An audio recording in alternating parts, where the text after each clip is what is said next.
Have you ever wondered why the rich seem to get richer while the poor struggle to break the cycle of poverty?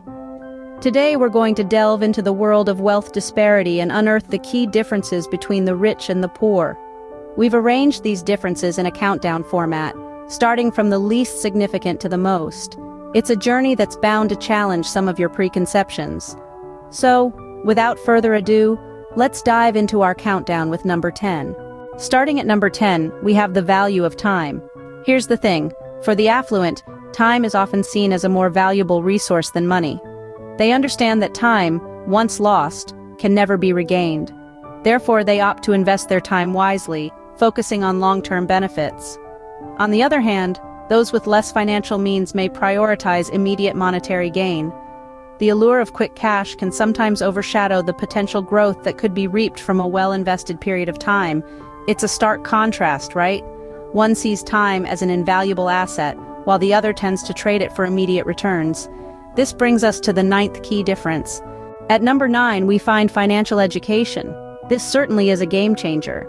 You see, the rich often have a more refined understanding of finance, investing, and wealth management.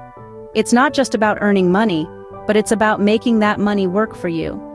They know the ins and outs of the financial world, from understanding the stock market to real estate investing to tax strategies. These are skills and knowledge that aren't typically taught in traditional education systems. And unfortunately, those who lack this education often find themselves struggling to build and maintain wealth. This stark difference in financial literacy is a substantial factor in the wealth gap that exists today. Moving on to the 8th key difference.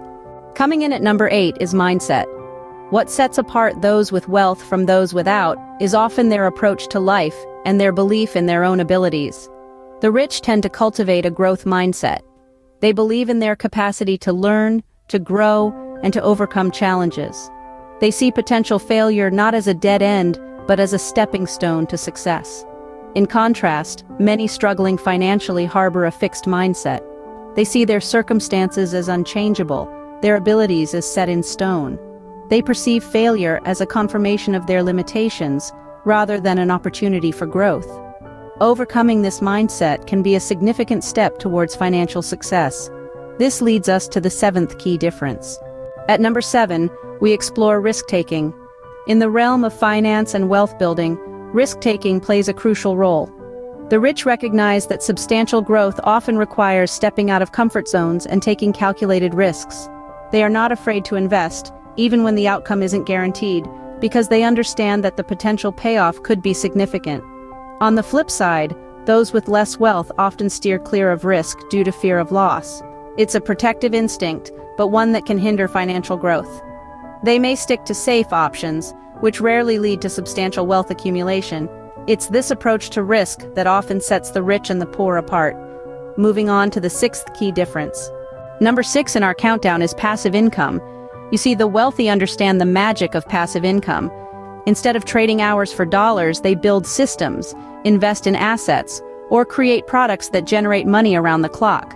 That's right, they're making money while they sleep, while they vacation, while they're doing just about anything.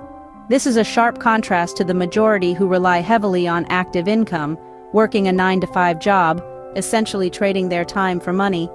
The wealthy, however, have figured out the secret to making money work for them, not the other way around. And that, my friends, is the power of passive income. This brings us to the halfway point in our countdown. At the halfway point, we have networking. Networking is the art of building and nurturing professional relationships, and it's a key difference between the rich and the poor. Those who have amassed wealth often have a robust network of influential individuals. These relationships can open doors, provide insights, and even lead to profitable partnerships. On the other hand, those who are less affluent may not have access to such networks. They may find it challenging to connect with people who can help them climb the economic ladder. This lack of networking can limit their exposure to new opportunities and hinder their financial growth. Remember, your network can be your net worth. So, it's essential to invest time in building and nurturing relationships. Moving on to the 4th key difference. Coming in at number 4 is goals and planning. Ever noticed how the affluent seem to have a roadmap for their life? That's because they often set clear, achievable goals and stick to detailed plans to reach them. It's like going on a journey with a GPS, knowing where to turn and when to stop. On the flip side, those struggling financially often lack these clear goals or plans. They're like explorers without a compass, wandering aimlessly, hoping to stumble upon a treasure. But remember, hope is not a plan. It's the deliberate, consistent steps towards a defined destination that sets the rich apart. They plan their work and then work their plan. This leads us to the top 3 key differences. At number 3, we have access to opportunities. A significant distinction between the rich and the poor lies in the realm of opportunities. The wealthy often have gateways to quality education, profitable investments, and even exclusive networks. These aren't just about money, but about the environment, the circles they move in, the people they know.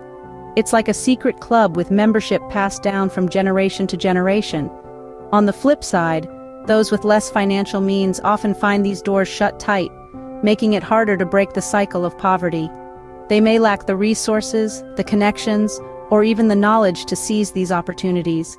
It's a complex and challenging issue, but awareness is the first step towards change. Moving on to the second key difference. Number 2 in our countdown is asset accumulation. Rich folks have a knack for accumulating assets. These aren't just shiny trinkets or expensive toys. We're talking about assets that generate income or appreciate in value over time. Think stocks, bonds, real estate, businesses, intellectual properties, and the list goes on.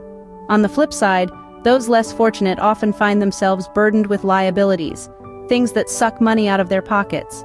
These could include high-interest credit card debt, hefty car loans, or even a mortgage that they can barely afford. The key takeaway? Wealthy people focus on acquiring assets, while those struggling financially often find themselves trapped in a cycle of accumulating liabilities. Finally, we have reached the most significant key difference. And the number 1 key difference is the wealth creation mindset. This is the cornerstone difference between the rich and the poor. The rich are often laser-focused on creating and growing wealth. They see money as a tool, a resource to be leveraged for more gain. It's not about having money, it's about making money work for them. On the flip side, the poor often focus on simply surviving and making ends meet. Money is viewed as something fleeting, something that must be clung to tightly, with little thought to growth or expansion. It's a mindset focused on scarcity rather than abundance. In essence, the wealthy are playing a long-term game of wealth creation, while the poor are often stuck in the short-term cycle of survival. This concludes our countdown of the top 10 key differences between the rich and the poor. So there we have it, the top 10 key differences between the rich and the poor. From valuing time, acquiring financial education, maintaining a positive mindset, taking calculated risks, generating passive income, to networking, setting goals, accessing opportunities, accumulating assets, and adopting a wealth creation mindset, the differences are quite clear. Each plays a vital role in wealth creation. Remember, understanding these differences is the first step to breaking the cycle and creating wealth. Thank you for joining us, and we hope to see you again in our next video.